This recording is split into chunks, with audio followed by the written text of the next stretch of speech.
Introduction of Real Tanka, Part 6. A trad-strewn tanka, an example of Japanese tanka fantastically enhanced by traditional implications, whose English translation, requiring wordy explanation, will naturally go beyond the 57577 word limitations. In 57577 Japanese syllables, 片袖の長めにあくる有明に夢の通い路開く立花片袖 noun, a single sleeve of my own, used as a handkerchief wet with tears, and a solitary pillow without a lover beside me. No postpositional particle, subject. I sleep on my solitary sleeve without my lover lying beside me. 掛け言葉 start. A. 長め noun, a long gloomy streak of rain. Rain keeps falling down for more than I can stand. B. 長め noun, wistful thought without any fixed focus, especially about love that's somewhat gone awry. I sink deep in thought, wondering where my loveless life will go. 掛け言葉 end. 2. Postpositional particle, circumstance, in the middle of あくる verb, dawn, get bright out of the darkness of night. 有明 noun, a moon in the morn that still remains in the sky as though grumbling, so soon? 2. Postpositional particle, circumstance, in the midst of. As I keep wondering, I'm surprised to find that it's already dawn. The morning moon in the sky looks just as surprised and unsatisfied as myself. 夢 noun, a dream, fantasy. No postpositional particle, possessive, the, of, belonging to. 通い路 noun, the beaten path to somebody, especially leading to a sweetheart's dwelling. 開く verb, open up. 立花 noun, a mandarin orange, whose scent invites one back to memories of good old days, especially those of one's old sweetheart who used to wear the same type of perfume. Suddenly, scent of mandarin orange floats in on the morning air. The same old smell of my past lover's perfume on her sleeves. I feel nostalgic and dreamy. As I fall into a belated sleep, a pathway to my past lover's room opens up and invites me in to her affectionate embrace, although that amorous path has long been closed in reality. Tonight, or this morning, I'll sleep side by side with my dream lover, away from this solitary reality. In 67898, not 57577 English words.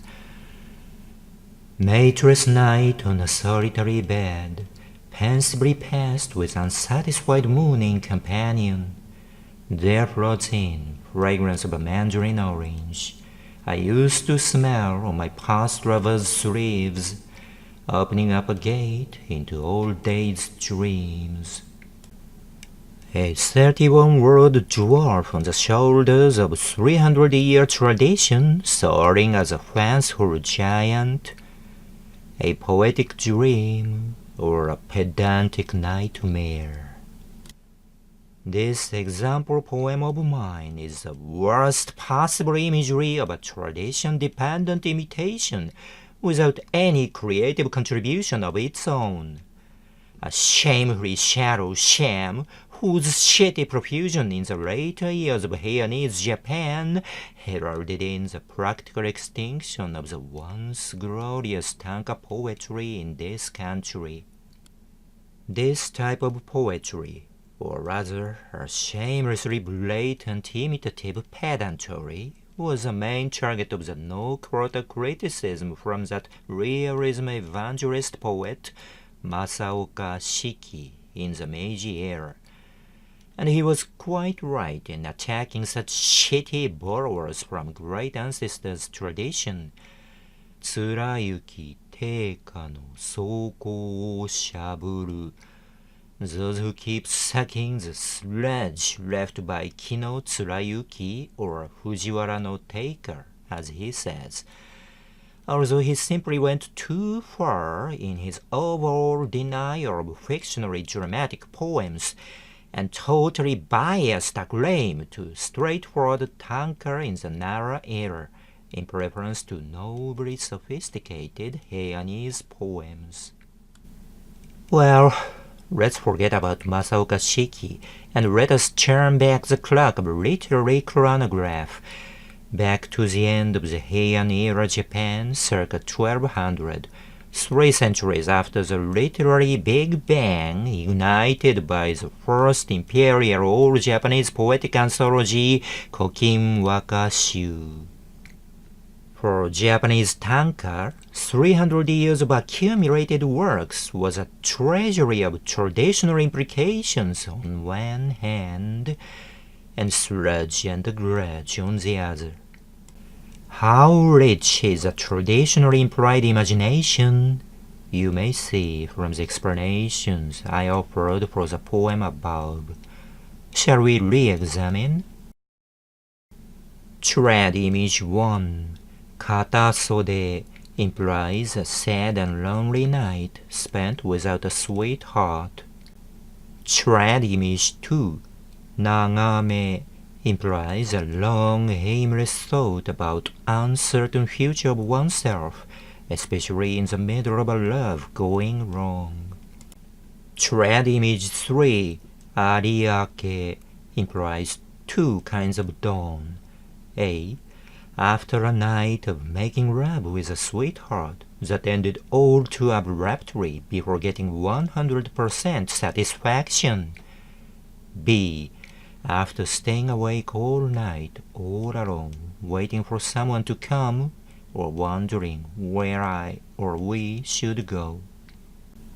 Trad image 4, Yume no kayoiji, implies a lonely person's dream, which is the only means of meeting someone whom that person is dying to meet in reality in vain.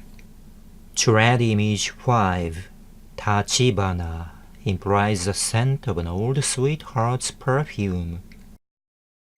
See how much is said in so few words. Traditionally implied imagery is a great expander of the physical limitations of no more than 31 words. Not unlike the good old EMM386.exe that benignly enabled Windows users to go beyond the walls of 640 kilobyte memory limitations of MS-DOS. Oh, forget it if I'm losing you. Trad imagery is a world within world, a window to another dimension, and a cure for readers to conjure up famous episodes out of their own literary memories to help build up the poem much higher than its literal size.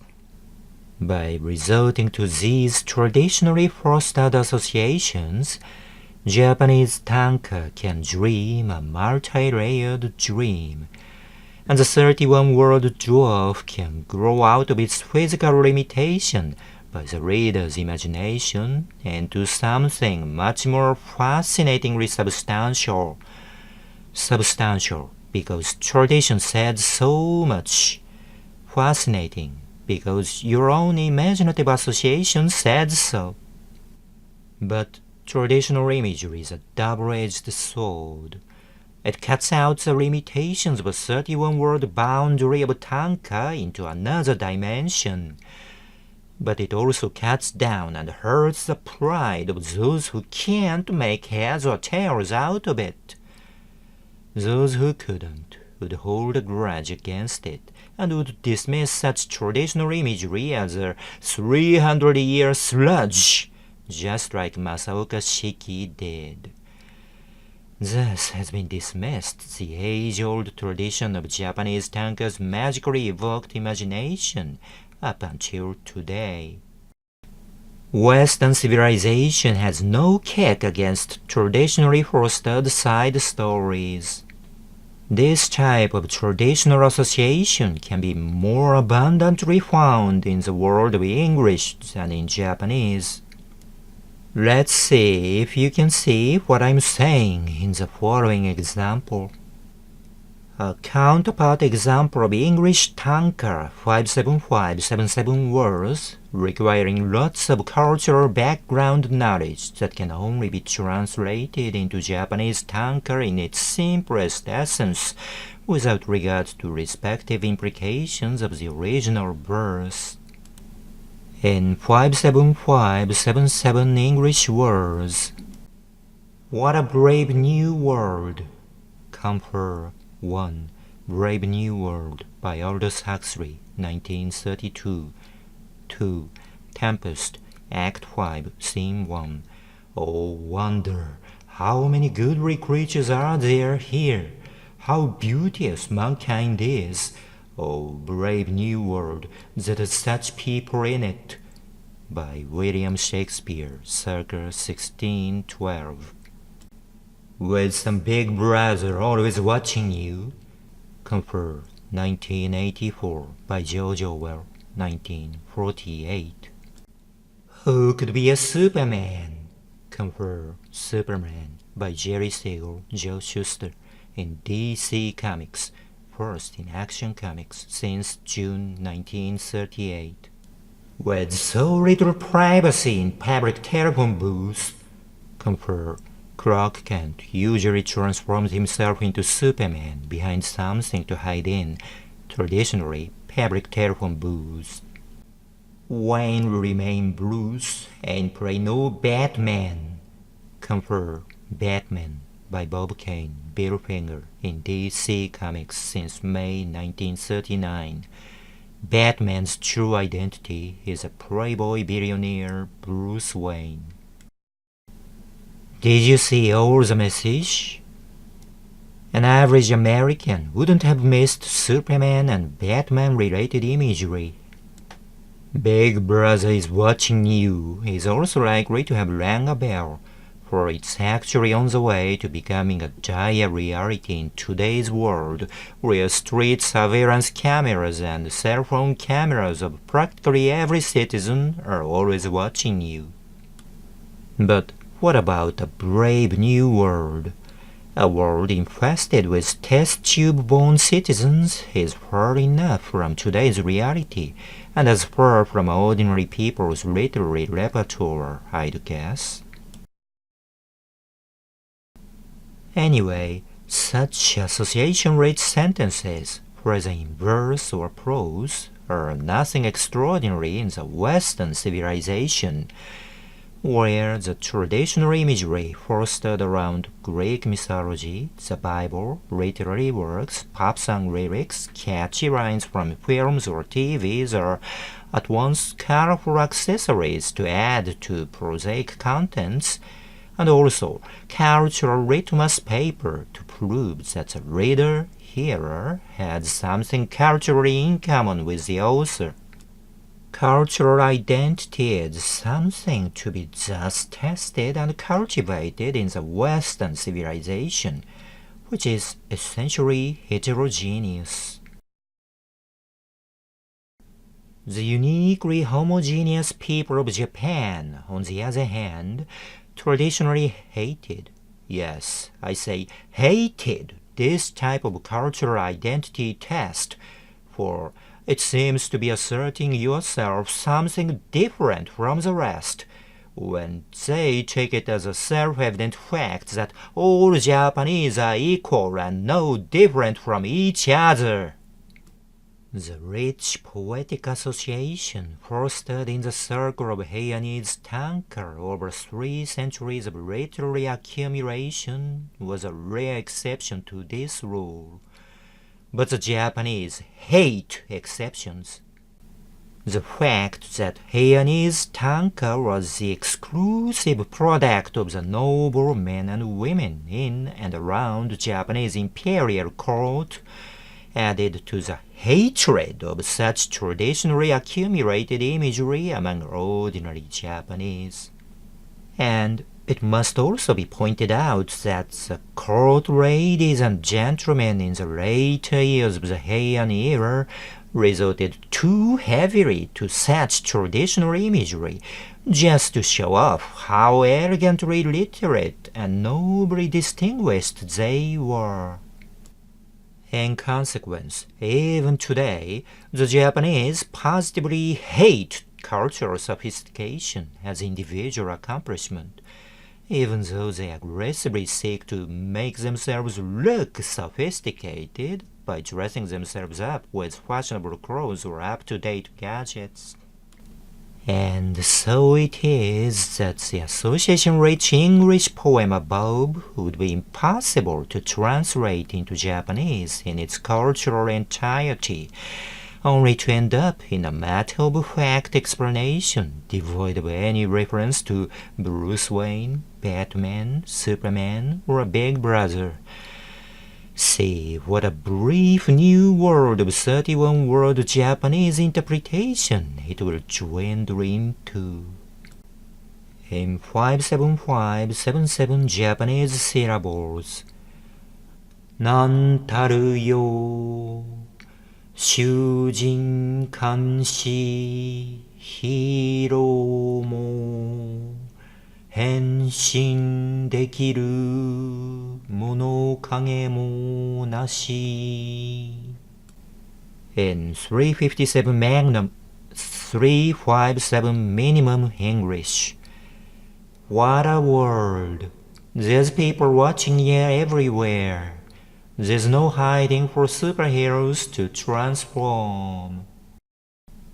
These example poems of mine should have shown you some reasons why the Japanese positively hate rich literary tradition and quite shy of the potentially profound and so hateful 31-word world of tanka, only to favor the relatively implication-free world of 17-word haiku. Japan is a strange country indeed. So tradition-rich and so culturally poor. Oh, wonder how many great creations have there been here, but how shallow the current Japanese are. Oh, grave Oriental island, which has such people in it. Should you want to meet the brave old world of authentic tanka, never look around the 21st century Japan, but go back in time to the poetry's happy days in the 10th to 13th centuries, with special care against trad-strewn wrapping around empty wording, though.